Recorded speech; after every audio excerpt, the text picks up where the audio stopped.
வணக்கம்.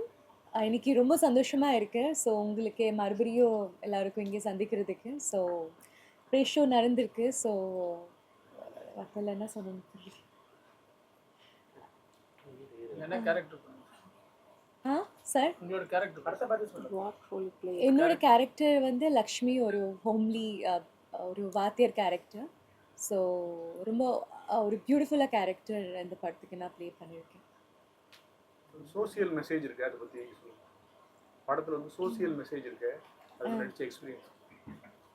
எக்ஸ்பீரியன்ஸ் ரொம்ப நல்லா இருக்கு. ஒரு சோஷியல் மெசேஜான ஒரு படம். ஸோ, இட்ஸ் சோஷியல் அவேர்னஸ்க்காக ஒரு படம். ஸோ, ஐ திங்க் எல்லாருக்கும் பிடிக்கும். அவ்வளோதான். டீச்சரா இருந்துட்டு ஒரு கிளாமர் பாட்டுக்கு ஆடிருக்கீங்க. டைரக்டர் ஏன் சாங் கேட்கலையா? ஆக்சுவலி அவரும் நல்ல ஆசிரியரா இருக்காரு, நீங்களும் நல்ல ஒரு டீச்சரா இருக்கீங்க. அந்த கதைக்கு என்ன தேவையான அப்படிதான் சார் நரேட் பண்ணாங்க. I followed sir. அவ்வளோதான். உங்களோட டீச்சர் எல்லாம் மெமரிஸ் வந்ததா? நீங்க எங்க படிச்சீங்க, எந்த ஸ்டேட்ல படிச்சீங்க? நான் கொல்கத்தாவில் படிச்சிருக்கேன். ஓகே. கிறிஸ்டியன் சர்ச் ஸ்கூலில் படிச்சிருக்கேன் நான். So missionary school. ஸோ ரொம்ப நல்லா இருந்திருக்கேன். So teacher use to scared of me. Hero sir, உங்க டைலாக்லாம் ரொம்ப மெதுவா பேசுறீங்க, ரொம்ப சாஃப்டா இருக்கு. அது ஏன்? இல்லை ரொம்ப சாஃப்டா பேசிட்டு இருக்கீங்க டைலாக். இல்லை, பொதுவாக என் வாய்ஸே அப்படி தான் இருக்குது. நான் அது மாதிரி பொறுமையாகவே பழகிட்டேன் எல்லாத்தையும் பேசுகிறதுக்கு. அவரும் வாதியார் ஒரு மென்மையாக நீங்கள் பேசுங்க, அப்போ தான் அது சரியாக இருக்கும். ரொம்ப ஹார்ஷாக பேசினா அந்த வாதியாருங்கிற அந்த லெவலில் மாறிடும் அப்படின்னு சொல்லி டைரக்டர் சொன்னதால அதை அப்படியே ஃபாலோ பண்ணுறேன். கொஞ்சம் சத்தமா பேசுங்க சார். பேசுறவங்க சென்டரா வந்துருங்க. ஆமா. பேசுறவங்க சென்டரா இல்ல, வந்துருங்க. முதல்ல ஹீரோயின் மேடம் கிட்ட எல்லாத்தையும் கேட்டுக்கங்க, அப்புறம் மாறி உட்காந்தாங்க.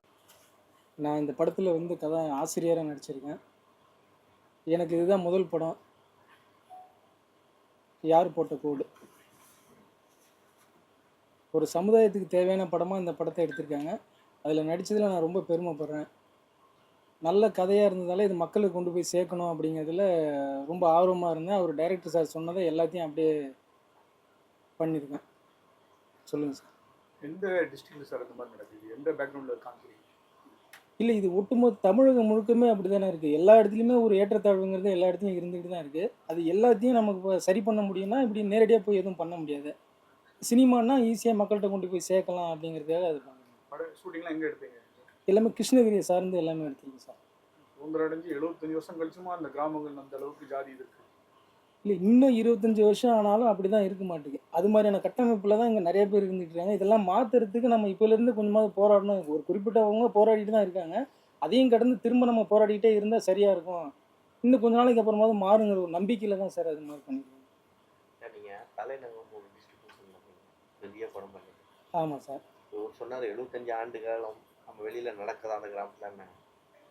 இப்போ சமீபமாக சினிமாவில் அந்த மாதிரி நடக்குது, அதை பற்றி எதுவும் பேச மாட்டீங்க? இல்லை, சினிமாவில் ஜாதி அரசியல் படம் எடுக்க ஆரம்பிச்சாச்சு. கண்டிப்பாக எல்லாருமே இப்போ நிறைய பேர் அது சொந்தமாக எடுக்க ஆரம்பிச்சிட்டாங்க.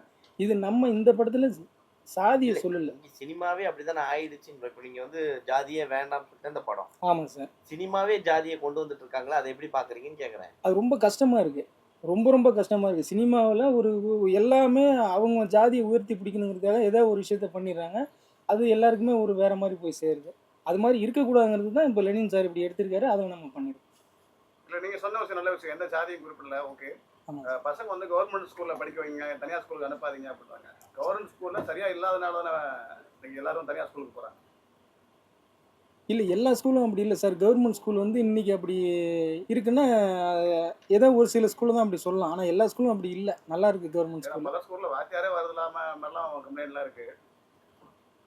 அதனால் பல புகார்கள் இருக்கிறனால தான் வந்து இன்னைக்கு வந்து எல்லாருமே தனியார் ஸ்கூலில் சேர்க்குறாங்க. நீங்கள் வந்து கவர்மெண்ட் ஸ்கூலில் சேருங்க அப்படின்ற மாதிரி ஒரு வேலை. ஆமாம் சார். இனி வருங்காலத்தில் இந்த மாதிரி மாற்றிக்கிட்டால் நல்லாயிருக்கும். இந்த மாதிரி மாறுங்கிறதுக்காவது நான் அதை மக்கள்கிட்ட சொல்லியிருக்கிறதா எடுத்துங்க.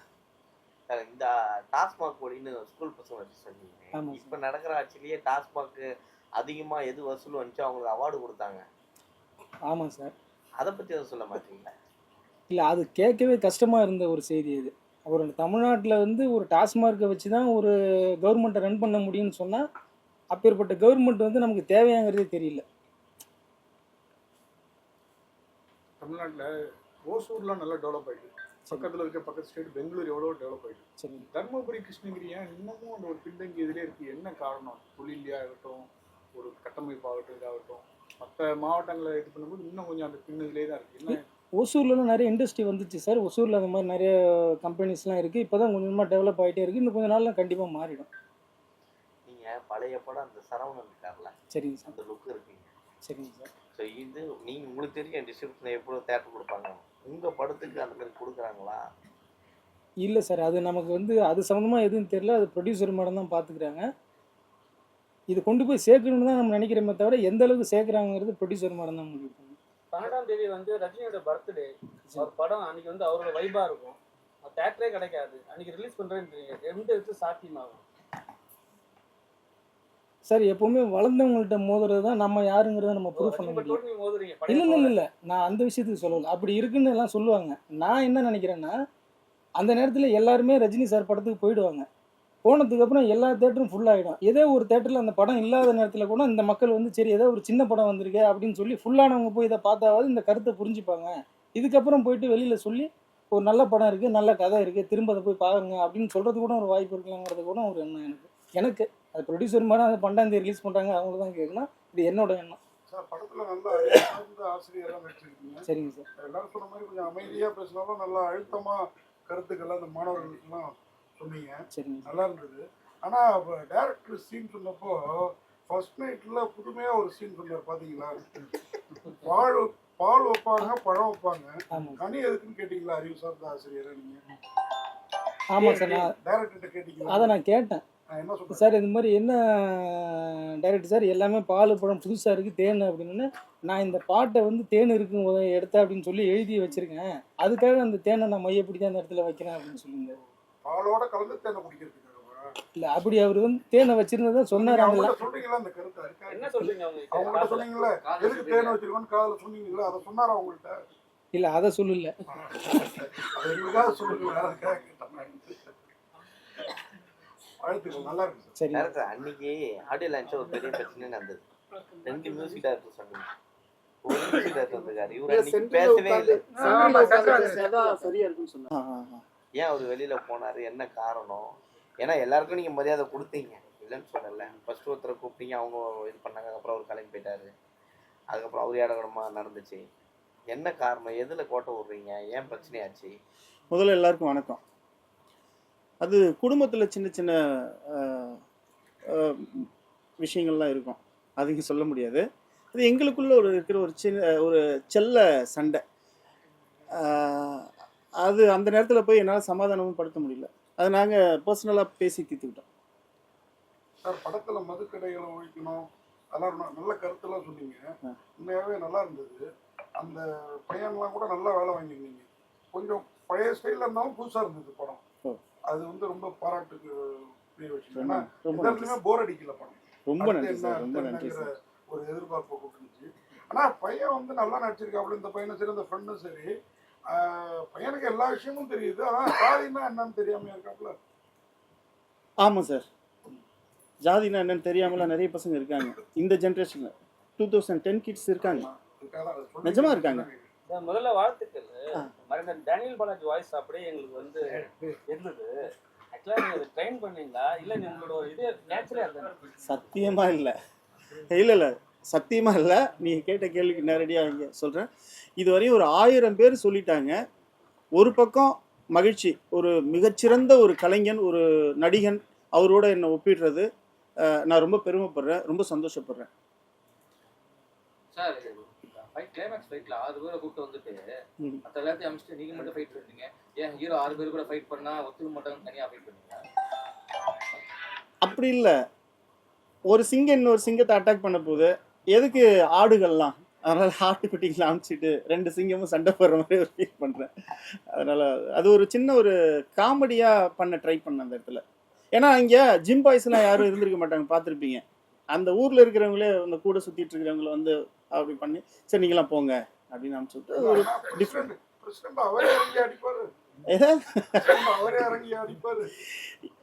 ஆமாம், யாரு மேலே அதிகமாக அன்பு இருக்கு, எதிரின்னு தோணும், அவங்க மேலே அன்பு அதிகமாக இருக்கும். சம்டைம் அவங்கள நேரடியாக அடிக்கலாமே, அடிச்சு பார்க்கலாமே ஒரு ஆர்வம் வரும். கண்டிப்பாக ரொம்ப நல்ல விஷயம்.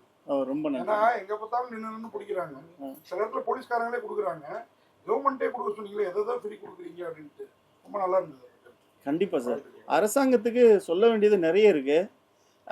ஆனா எல்லாத்தையும் ஒரே படத்துல சொல்ல முடியாது. அடுத்தடுத்த படைப்புகள்ல நிச்சயமா வேற வேற நல்ல நல்ல விஷயங்கள் நான் சொல்லுவேன். நீங்க எங்க கௌதமனோட பாதிக்கப்பட்டீங்க? தம்பிங்கிறதுனால இந்த கௌதமன் பெரிய இயக்குனர், அரசியல் பிரபலம் கூட, அவரோட தம்பிங்கிறதுனால இந்த மாதிரி ஒரு கருத்து சொல்ற படமா எடுக்கணும்னு வடமலை மகன்றதால நான் இப்படி இருக்கேன்.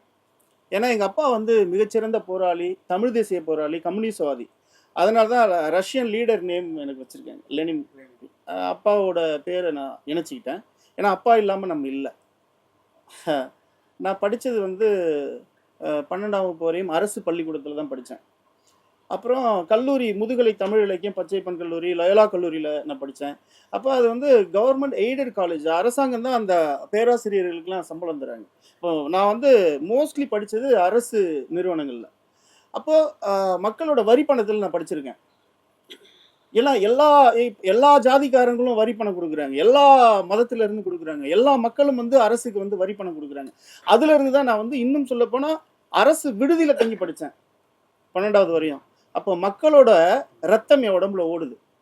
ஸோ அந்த மக்களுக்காக நான் கடைசி வரையும் என்னோட படைப்பு மூலமாகவோ அல்லது நான் எப்போ என்ன நினைக்கிறேனோ, என்ன செய்யணும்னு நினைக்கிறேனோ அதை துணிஞ்சு மக்களுக்காக செஞ்சுக்கிட்டே இருக்கேன். அது புரிஞ்சுது. முதல் படமே அண்ணன் மாதிரி காதல் படம் மட்டுமா எடுக்காம கருத்தாமிக்க படமாவும் எடுத்திருக்கீங்க. அது ரொம்ப நன்றி அதுக்காக சார். வாழ்த்து. ரொம்ப நன்றி சார்.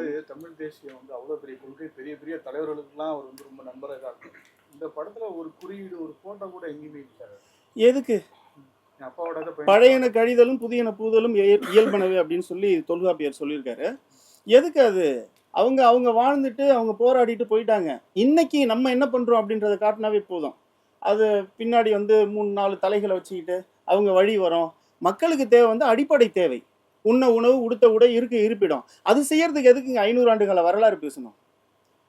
அதுக்கு எதுக்கு வந்து ஆட்சியை வந்து பயன்படுத்தி கொள்ளையடிக்கணும்? மக்களுக்கு தேவையானதை செய்யறதுக்கு மனசு இல்லாதவர்கள் இருக்கிற இந்த உலகத்துல பார்க்கும்போது வேதனையா இருக்கு. அதனால அந்த வரலாறோ முன்னோர்கள் இப்படிலாம் வந்து மக்களுக்கு போராடினாங்கன்ற விஷயமோ தேவையில்லை. இப்போ சமகாலத்துல, அதாவது அப்துல் கலாம் ஐயா சொல்லியிருக்காரு, நீ பட்டறை கல்லானால் அடி வாங்கு, சுத்தி ஆனால் அடி கொடு அப்படின்னு இருக்காரு. நீங்க சுத்தியா பட்டறை கல்லா அப்படின்னு நம்ம தான் முடிவு பண்ணணும். அதை தாண்டி ஒரு குடும்பத்துக்கே ஒரு தலைவர் இருக்கார். ஆனால் கிட்டத்தட்ட வந்து தமிழ்நாட்டில் எவ்வளோ பேர் இருக்காங்க? 12 கோடி மக்கள் இருக்காங்க இல்லையா? 12 கோடி மக்களுக்கு வெறும் 10 தலைவர்கள் தான் இருக்காங்க.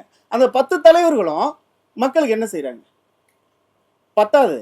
இப்போ நிறைய தலைவர்கள் உருவாகணும். அதனால தான் இந்த படத்தில் வந்து ஆசிரியர் கூட வருங்கால முதலமைச்சர் உதயா, வருங்கால பாராளுமன்ற உறுப்பினர், வருங்கால சட்டமன்ற உறுப்பினர், சுப்ரீம் கோர்ட் ஜட்ஜு, உயர்நீதிமன்ற வழக்கறிஞர் அப்படிலாம் சொல்ல வச்சுருக்கேன். இப்போ இங்கே நிறைய மக்களை காக்கிறதுக்கு நிறைய லீடர்ஸ் தேவை. அப்படி ஒரு நல்ல லீடர்ஸை உருவாக்கணும். வந்துடுறேன். அப்துல் கலாம் ஐயா என்ன சொல்லியிருக்காருன்னா, நல்ல பொறுப்புல சரியான நபராகிய நீ அமரவில்லை என்றால் அங்கே தவறான வந்து உட்காருவான், விட்டு தராத அப்படின்றார். அப்போ நம்ம தான் கையில் எடுக்கணும். அப்போ வருங்கால முதலமைச்சர் உதயான்றதை நீங்க இந்த படத்துல சொல்லிட்டீங்க. எந்த உதயாவை கேட்குறீங்க? சொல்லிட்டீங்களா? உதயா தான் அடுத்த பொறுப்பு. உதயான்ற பேர் வந்து ஒருத்தருக்கு தனிப்பட்ட உரிமமா? அப்படி இல்ல, குறிப்பா அந்த பேரை வச்சிருக்கீங்களா? இல்லை, எல்லா கட்சியிலையும் உதயா அப்படி கிடையாது. உதயான்றது நான் எப்பவுமே சூரியனை வணங்குவேன். ஓகேங்களா? டெய்லி காலையில் நம்ம முன்னோர்கள் வந்து சூரிய வழிபாடு பண்ணியிருக்காங்க. அந்த சூரியன் அப்படின்னு சொல்றது பதிலாக அந்த உதயா அப்படின்ற சொல் அந்த ஒரு அழகா பட்டுச்சு. அதனால நான் யதார்த்தமா தான் வச்சேன். வரலாறு சப்போர்ட் பண்ற மாதிரி இருக்கு. எது உதயாங்கிறீங்க, சூரியன்ங்கிறீங்க. ஏங்க சரி, சூரியன் இல்லாம வாழ முடியுமா? வெளிச்சம் இல்லாம வாழ முடியுமா? அது ஒவ்வொருத்தரும் யார் எதை வேணாலும் பேரா குறியீடா வச்சுக்கலாமே தவிர உண்மையாவே வந்து இறை வழிபாட்டுல சூரிய வழிபாடு நம்ம முன்னோர்கள் கடைபிடிச்சது. வரலாறு தெரியாம உள்ள வர முடியாது. புதிய கடிதம் நீங்க சொன்னீங்க. வரலாறு தெரியாம எப்படி போராட்டம் போடுவீங்க? நீங்க பொதுமக்களுக்கு, பாமர மக்களுக்கு நீங்க பாடம் நடத்திக்கிட்டே இருக்க வேண்டியது. வரணும்னு சொல்றீங்க. முன்னாடி தெரியாம முன்னாடி வந்து எப்படி நிப்பீங்க? வரவங்களுக்கு வரலாறு தெரியலாம். நீங்க அப்துல் கலாம் ஐயாவே நீங்க சொல்லியிருக்க கூடாது. அதாவது நான் என்ன சொல்றேன், வரவங்களுக்கு வரலாறு தெரியலாம், பாமர மக்களுக்கு வயிற்றுக்கு சோறு தான் வேணும், அவங்களுக்கு வரலாறு தேவையில்லைன்னு சொல்ல வரேன். அவங்களுக்கு வாங்க உட்காருங்க, வரலாறு என்ன தெரியுமா, யார் யார் எந்தெந்த காலகட்டத்தில் ஆண்டாங்க தெரியுமா, யார் யார் படையெடுத்து வந்தாங்க தெரியுமா, அவங்கெல்லாம் எப்படி நன்மை நீங்க என்னங்க நன்மை செய்றீங்க? அதுதாங்க நமக்கு வேணும். நம்ம என்ன சோறு போட்டா கார்பரேட் வந்து உள்ள வந்துட்டாங்கன்னா வாங்கி சோறு போட சொல்ல, சோறு சாப்பிட வழிவகை பண்ண சொல்றேன். மீன் பிடிக்கிறத விட, மீன் சோறு போடுறத விட மீன் பிடிக்க கத்துத்தர சொல்றேன். அதானே நானும் சொல்றேன். ஒரு மன்னனோட பொறுப்பு என்ன? மக்களை பாதுகாக்கிறது. இப்ப மன்னன் அப்படின்ற பேருக்கு பதிலாக இப்ப அரசாங்கம், அரசு, முதலமைச்சர்னு வந்திருக்கு. ஸோ ஒரு மன்னன் வந்து மக்களை பாதுகாக்கணும், பாதுகாக்கிற மாதிரி ஒரு மன்னன் வேணும். இப்ப இல்ல, அததானே சொல்றீங்க. இப்ப இல்ல இருக்காங்களா நீங்க சொல்லுங்க. இல்ல நீங்க கேக்குறீங்க, நான் அதே தான் நான் கேக்குறேன். சோறு போடுறாங்க நீங்க இல்ல ஒத்துக்கிறீங்களா? நான் கேக்குறேன், இருக்காங்களா நீங்க சொல்லுங்க. இப்போ நடக்கிற ஆட்சி 3 வேளை சோறு போடுறாங்களா தான் நாங்க கேக்குறோம். நீங்க திருப்பி எங்களை கேட்டா எப்படி? எது? நீங்க 3 வேளை சோறு எல்லாருக்கும் சோறு கிடைக்குதுங்களா? எல்லாருக்கும் கல்வி கிடைக்குதுங்களா? ஆட்சியில எல்லாருக்கும் மருத்துவம் கிடைக்குதுங்களா? எல்லாருக்கும் வேலை வாய்ப்பு கிடைக்குதுங்களா? ஒரு குடும்பத்துல ஒருத்தர் நல்லா இருந்தாவே அந்த 5 பேரை பாதுகாக்கலாம். எத்தனை குடும்பம் இன்னைக்கு எவ்வளவு முன்னாடிலாம் வந்து தெருவுல நாய் அடைஞ்சிருக்கும் ரோட்ல போகும்போது, இல்ல நாய் அடிபட்டு கிடக்கும், இழுத்து ஓரமா விட்டு போவோம். இப்ப மனுஷன் தெருவுல கிடக்கான், மனுஷன் அடிபட்டு கிடக்கான், கண்டுக்க ஆள் இல்ல. இந்தியன் எக்கனாமியில இன்டர்நெட் உள்ள பேப்பரை கூட நான் எடுத்துட்டேன். இங்க ஒருத்தனோட மாத சம்பளம் வந்து முன்னாடி 2000 ரூபாய், 10 வருஷத்துக்கு முன்னாடி இந்த 2000 ரூபாய் சம்பளம் இன்னைக்கு வந்து 25,000 இருக்கு. எல்லா நீங்க சென்னையில இருக்க அத்தனை ஷாப்லயும் பாத்தீங்கன்னா ஆட்கள் தேவைன்னு போர்டு போட்டிருக்காங்க. எல்லாருமே வந்து ஓன் பிசினஸ் ஆகி, பானிபூரி கடை கூட ஓன் பிசினஸ் ஆகி போடலாம். பிசினஸ் மைண்டு எல்லாருமே மாறிட்டாங்க. ஸோ இப்படி இருக்கும் போதுதான் தமிழகம் வந்து வளர்ச்சியாக அடிக்கிறதுக்குன்னு கீழ் நோக்கி போவே இல்லை. கீழ் நோக்கி போனா பஞ்சத்துலயும் ஏதோ கீழ் நோக்கி போயிருக்கலாம். அப்படி போல நான் ஆர்டிகல் படிச்சனால உங்ககிட்ட நான் மகிழ்ச்சி நீங்க சொல்றது நல்லது. மேக்சிமம் வந்து மேல் நோக்கி தான் போயிட்டு இருக்கு. முழுவதுமா மேல் நோக்கி போகணுன்றதுதான் நம்மளோட எண்ணம். சார் இந்த படத்துல ஹீரோ குடும்பம் டைரக்டர் நம்ம ஹீரோயின் மாத்திரம் சீனியர், நம்ம இதுல இருந்து கொஞ்சம் வித்தியாசமா இருக்க மாதிரி இருக்காங்களா? அழகா இருக்கு. எப்படி தேர்ந்தெடுத்தீங்க? எந்த படம் பாத்தீங்க? இல்ல நான் சொல்றேன், இந்த படம் வந்து ஒரு 5 கோடி ரூபா பட்ஜெட்ல ஒரு பெரிய நிறுவனம், ஒரு பெரிய கதாநாயகன் நடிக்கிறதா இருந்தது. இதுல சத்தியமா நான் வில்லனா நடிக்கிறதாவும் இல்லை, எந்த கதாபாத்திரமும் இல்லை. அந்த ப்ரொடியூசரு அந்த பெரிய ஹீரோவுக்கு செக் எடுத்துட்டு வந்து கொடுக்க வந்தார் ஒரு கோடம்பாக்கத்தில் ஒரு அலுவலகத்தில். அவரு லெனின் கதை சொன்னீங்க நல்லா இருக்கு, நான் பவுண்டட் படிச்சுட்டு நான் வாங்கிக்கிறேன் அப்படின்னாரு. இவர் வந்தவர் ரொம்ப நெடுந்தூரத்துல இருந்து வரவர். இல்லைங்க நான் முத செக் அட்வான்ஸ் கொடுக்க வரேன், 10-20 லட்ச ரூபா கொடுக்க வரேன். அவர் வேணான்ட்டாரு. இல்லைங்க நம்ம வேற ஹீரோ வச்சு பண்ணிக்கலாம் அப்படின்னு இப்படி படிப்படியாக மாறி ஒரு கட்டத்தில் தொய்வாக போய் நீர்த்து போச்சு. இப்போ 10 வருஷமா படம் பண்ணுறேன் அப்படின்னு ஒவ்வொரு முறையும் இவன் படம் பண்ணணும்னு சொல்லி ஊரை சுற்றிட்டு தான் வந்துட்டு இருப்பான், இவங்களாம் நம்பாதீங்க அப்படின்னு என் மேலே வந்து என் குடும்பத்தை சார்ந்தவங்களுக்கும் என்னோட உறவினர்களுக்கும் பெரிய அவநம்பிக்கை வந்துருச்சு. சரி இதை எப்படியாவது பண்ணி ஆகணும்னு ஒரு முடிவு எடுத்து பண்ணது தான் ஒரு சின்ன பட்ஜெட்டில் ஒரு 1 கோடி ரூபா பட்ஜெட்டில் இந்த படம். அப்போ எனக்கு தேவை ஆர்டிஸ்ட்டு கேட்டால் மூச்சு விட கூட காசு கேட்பாங்க. அப்போ வில்லனா நம்மளே பண்ணிடலாம். அப்போ ஹீரோவை யார் பண்ணலாம்? ஆக்சுவலி அந்த ஹீரோ கேரக்டர் தான் என் கேரக்டரு. அதை வந்து என்னோட நண்பருக்கு நான் பகிர்ந்து கொடுத்துட்டேன். நீங்கள் நடித்தா நல்லாயிருக்கும், வில்லனா பண்ணுறதுக்கு அந்த ஸ்கில் வந்து எல்லாருக்கும் இருக்குமா தெரியாது, நான் எழுதின மாதிரியே வரணும் அப்படின்றதுக்காக நான் வில்லனா நடித்தேனே தவிர நான் வில்லன் கிடையாது ஃபர்ஸ்ட் ஆஃப் ஆல். அப்புறம் வந்து ப்ரொடியூசர்கிட்ட சொன்னேன், சின்ன பையன் 2 பேர் இதில் ஒருத்தர் கேரக்டர் சூஸ் பண்ணிட்டேன், இன்னொரு கேரக்டர் தேடிட்டு இருந்தேன். அப்போ இவங்க சொன்னாங்க, பையனை காமிச்சு சொன்னாங்க இவனை நடிக்க வைங்க அப்படின்னாங்க. சரி ஒரு ஸ்கிரிப்ட் ஒரு சீனை காமிச்சு, இந்த ஓப்பனிங்கில் நீங்கள் பார்த்துருப்பீங்க, சார் சாராயத்தை விற்று மக்களை கொண்டு அதில் வர ப்ராஃபிட்டை வச்சு தான் நாட்டை டெவலப் பண்ணணும்னு எந்த ஒரு சட்டம் சார் சொல்லிச்சு அப்படின்னு நான் கேட்டதை கொடுத்துட்டு நான் ரெடி அப்படின்னு சொன்னால், சரி அதே மாதிரியே பேசி காமிச்சா சரி நடுறா அப்படின்ட்டு, அவ்வளோதான். அதே மாதிரி மெகாலி மீனாட்சி வந்து சத்தியமாக நான் முன்ன பின்ன பார்த்ததே இல்லை. ஒரு பொண்ணை சூஸ் பண்ணி வச்சுருந்தேன், நேரில் பார்க்கல, இந்த பொண்ணு ஓகே அப்படின்ட்டு நேரில் வர வச்சு பார்த்தா அது 8 வருஷத்துக்கு முன்னாடி இது ஃபோட்டோவும். நாளைக்கு ஷூட்டிங்கு, ஏம்மா இப்படி பண்ண, நாளைக்கு ஷூட்டிங்கு, நைட்டாக கிளம்பணும், ஈவினிங் மதியம் 12 மணிக்கு அந்த பொண்ணு ரிஜெக்ட் ஆகுது. தீனா மாஸ்டர் கோரியோகிராஃபராக சூஸ் பண்ணிட்டேன். மாஸ்டர் இந்த மாதிரி ஆச்சு, நான் 1 வாரம் ஷூட்டிங் சார் படம் இத்தனை வருஷம் போராடி நீங்கள் பண்ணுறீங்க சார், அது சின்ன படமோ பெரிய படமோ, நாளைக்கு ஷூட்டிங் ஃபிக்ஸ் பண்ணிட்டீங்க, நிற்கக்கூடாது, இருங்க சார் நான் ஒரு பொண்ணு அனுப்புகிறேன். ரீசனை சொன்னேன் எதனால்னு. டப்புன்னு உட்காந்துருக்கேன். 3 மணிக்கு இவங்க வந்து ஆஃபீஸ் முன்னாடி எனக்கு கால் பண்ணாங்க. ஒரு பொண்ணு உங்களுக்கு கால் பண்ணுவாங்க சார், ஹலோ நான் மெகாலி பேசுகிறேன், உங்கள் லொக்கேஷன் கொஞ்சம் அனுப்புங்க, தீனா மாஸ்டர் சொல்லுச்சு அப்படி. சரி நான் உங்கள் லொக்கேஷன் அனுப்பிச்சிட்டேன், நான் இங்கே வந்துச்சு அப்படின்னாங்க. ஓ வந்துட்டாங்களா? மேலே நான் 2nd ஃப்ளோர் ஆஃபீஸு, கார் வந்து நின்றுது, மேலே இருந்து பார்க்குறேன், இவங்க டோரை இறங்கி அப்படி திரும்பி சாத்திட்டு இப்படி மூவ் பண்ணாங்க. டீச்சர் கிடச்சிட்டாங்கடா, நாளைக்கு ஷூட்டிங் போகலான்டா அப்படின்னு மேலே வந்து கடைன்னு அக்ரிமெண்ட் போட்டு அன்னைக்கு நைட்டாக கிளம்பி மறுநாள் போய் நான் ஃபஸ்ட்டு சாங்கு தான் எடுத்தேன். ஸோ நான் வந்து ஓரமாக உட்காந்து வேடிக்கை பார்த்தேன். அந்த ஜென்ரேட்டர்லாம் மலைக்கு தூக்கிட்டு போகணும், சாப்பாடுலாம் தூக்கிட்டு போகணும், அந்த வேலையெல்லாம் நான் ஃபஸ்ட் நாளே ஆரம்பிச்சிட்டேன். ஃபர்ஸ்ட் நாள் அப்பா சக்ஸஸ்ஃபுல்லாக படம் ஸ்டார்ட் ஆயிடுச்சு அப்படின்னு. ஸோ நான் இவங்ககிட்ட பேசுறதுக்கே 6 நாள் ஆச்சு. ஏன்னா கொரியோகிராஃபர் தான் வந்து டைரக்ஷன் பண்ணிட்டு இருந்தாங்க. ஸோ அப்படி தான். இப்போ உங்களுக்கு எத்தனை தேட்டர் சார் கிடைச்சிருக்கு?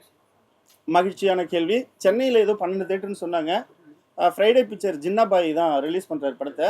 அது நான் சொன்னேன் 4 தேட்டரில் போட்டாலும் 4 ஷோ போடுங்க, இது மக்களுக்கு கொண்டு போய் சேர வேண்டிய. அதுலேயும் லோக்கல் தேட்டர் ரோகிணி மாதிரி உள்ள தேட்டரில், லோக்கல் தேட்டர்னு சொல்லக்கூடாது, அந்த எல்லா பொதுமக்களும் இயல்பாக போய் பார்க்குற மாதிரி, தேவிகர் மாதிரி, ரோகிணி, இந்த மாதிரியான தேட்டர்கள், திருவெற்றியூர், பாடி, சிவசக்தி, இந்த மாதிரி தேட்டர் போடுங்க.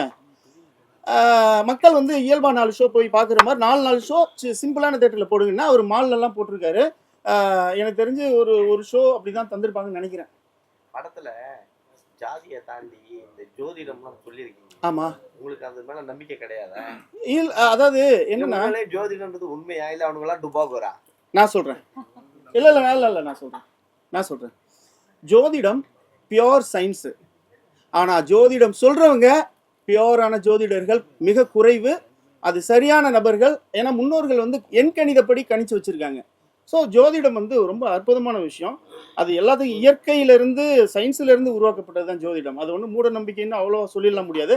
ஆனால் மூடர்கள் பேச்சு, அதாவது எப்பொருள் யார் யார் வாய் கேட்பினும் அப்பொருள் மெய்ப்பொருள் காண்பது அறிவு அப்படின்றது தான்.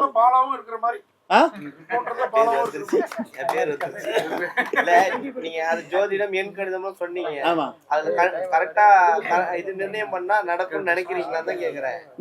நீங்க உங்களை நம்புறீங்கல்ல, நீங்க எதை நம்புறீங்களோ அதுதான் நடக்கும். சார் நல்ல படம் கொடுத்துருக்கீங்க. நாளைய எம்பிங்கிறீங்க, நாளைய எம்எல்ஏங்கிறீங்க, நாளைய பத்திரிகையாளர், நாளைய வக்கீல்லாம் சொல்லி அடுத்த படத்துல செகண்ட் பார்ட் இது எடுக்கிறேன், சிட்டி சப்ஜெக்டா பண்றேன். அதுல நிறைய சொல்ல போறோம். அதுல நிச்சயமா நீங்க சொன்ன மாதிரி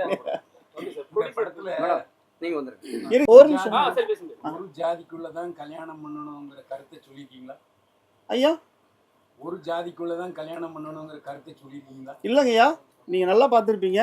ஒரே ஜாதியிலே முரண்பாடு இருக்குன்னு நான் சொல்லியிருக்கேன், ஏற்றத்தாழ்வு இருக்குன்னு சொல்லியிருக்கேன். அந்த ஏற்றத்தாழ்வு கலைன்னுன்றது தான் அந்த காட்சி கம்பாரிசன் வச்சேன்.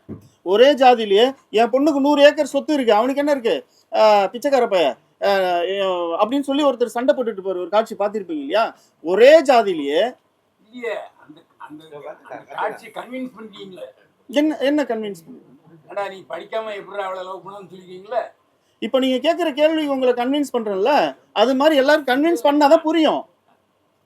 சொல்றது நீங்க சொன்னீங்களா ஒரு கருத்து. ஆமா, அந்த கருத்துலயே கருத்துனா ஒரு ஜாதியில நல்லா படிச்சு ஒழுங்கா இது பண்ணி கல்யாணம் பண்ணுங்க தான் சொல்றீங்க. ஆமா, ஜாதி விட்டு ஜாதின்னு சொல்லுங்க. ஆமா, அல்ல நீ பொதுவாகவே நீ படிச்சு முன்னுக்கு வந்தீங்கன்னா உனக்கு கிடைக்க வேண்டியதெல்லாம் கிடைக்கும் அப்படின்னு சொல்லியிருப்பாரு. அவ்வளவுதான். உன் ஜாதியிலே பொண்ணு கிடைக்கும், இதே பொண்ணு கிடைக்கும் அப்படின்லாம் அவர் சொல்லவே இல்லை. இல்ல நான் சொல்றது வந்து நீங்க இந்த படத்துல வந்து கலப்பின இதை நீங்க ஆதரிக்கல. இல்லையே, கலப்பினன்றது ஆதரிக்கிறதும் நிராகரிக்கிறதும் ஒரு இயக்குனர் கையிலயோ ஒரு படைப்பு கையிலயோ இல்ல. கருத்தை மட்டும்தான் நம்ம சொல்ல முடியுமே தவிர கதையில தான் நான் சொல்றேன். இப்போ நீங்க ஒரு பொண்ணை வச்சிருக்கீங்க அப்படின்னா உங்களுக்கு அந்த உணர்வு இருந்தா நீங்க தாராளமா செய்யலாம். ஓகேங்களா? உங்களுக்கு வந்து சமதர்ம கொள்கையோட நீங்க இருக்கீங்க, உங்களுக்கு விருப்பப்படுறீங்கன்னா நீங்க பண்ணிக்கோங்க. ஆனா நான் என்ன சொல்லியிருக்கேன்னா, பெத்தவங்க சம்மதத்தோட பண்ணுங்க, பின்னாடி ரொம்ப கஷ்டப்படுவீங்கன்றது தெளிவா சொல்லியிருக்கேன். எல்லாத்துக்கும் டெஃபினிஷன் அந்த காட்சிகள்ல இருக்கு. ஏன்னா நான் வந்து படம் பண்றேன், நான் 1000 கோடியில நான் படம் பண்ணுவேன், கண்டிப்பா பண்ணுவேன். ஹாலிவுட் ஸ்டைல்ல படம் பண்ண தான் போறேன். இப்போ அடுத்த படமே அப்படிதான் இருக்கும், மேக்கிங்கு வேற மாதிரி தான் இருக்கும். நான் வந்து எல்லா ஜேனர்லையும் படம் பண்ற ஒரு டைரக்டர். ஸோ என்னன்னா, படம் சாமிக்கு, மக்கள் தான் சாமி. மக்களுக்கு இப்போ நான் எவ்வளோ பெரிய படம் பண்ணாலும் யார் போட்ட கூட லெனின் வடமலை தான் சொல்லுவாங்க. அப்படி ஒரு நல்ல படைப்பை ஏதாவது ஒரு ஃபங்க்ஷனில் பாட்டு சாமி பாட்டு போடுவாங்க. தேட்டர்லாம் வந்து படம் போட்டாங்க ஊரில் அப்படின்னா பாட்டு சாமி பாட்டு போடுவாங்க. நான் எடுக்கிற படம் வந்து வாழ்க்கையில் மக்கள், பொதுமக்கள், பத்திரிகை நிருபர்கள் யாரும் மறக்கவே கூடாது அப்படின்ற மாதிரி ஒரு படைப்பு செய்யணும். மக்களுக்கு ஒரு நல்லது செஞ்சிருக்காண்டா அப்படின்றத ஆழமாக போய் பதியணும். என்னோட உணர்வுகள் மொத்தமும் இதில் வெளிப்படணும். இந்த படத்தை பார்த்தா நான் யார் அப்படின்னு தெரியும். நீ ஒரே வருஷம் நீ படிக்கிற புத்தகத்தை சொல்லு, நீ யாருன்னு சொல்கிறேன், உன் நண்பர்களை பற்றி சொல்லு, நீ யாருன்னு சொல்கிறேன் அப்படின்னு சொல்லுவாங்க. இந்த படத்தை பார்த்தா நான் யாருன்னு தெரியும் மக்களுக்கு. நன்றி, வணக்கம்.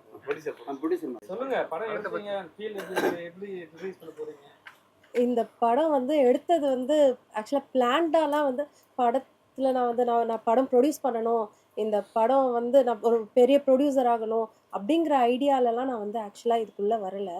எனக்கு சினிமாக்குள்ளேயே சினிமா நாலேஜே எனக்கு கிடையாது. சினிமா பேக்ரவுண்டில் சினிமா நாலேஜே எனக்கு கிடையாது. நான் சும்மா கூட வந்து டிவி முன்னாடி உட்காராத ஒரு ஆள். ஆனால் இன்னைக்கு வந்து இதில் இன்வெஸ்ட் பண்ணியிருக்கேன் அப்படின்னா டைரக்டரோட இது வந்து முயற்சி, இத்தனை வருஷத்தோட முயற்சி வந்து வெளியில் வரணும். அவரோட இது எங்கே போனாலும் இவர் இத்தனை வருஷமாக வந்து மூவி பண்ணணும் பண்ணணும் அப்படிங்கிற இதிலே இருந்து இத்தனை வருஷமாக வந்து ஹி வாஸ் ஒரு ஒரு ப்ரொடியூசருக்காக ஹண்ட் பண்ணிட்டு இருந்தார்.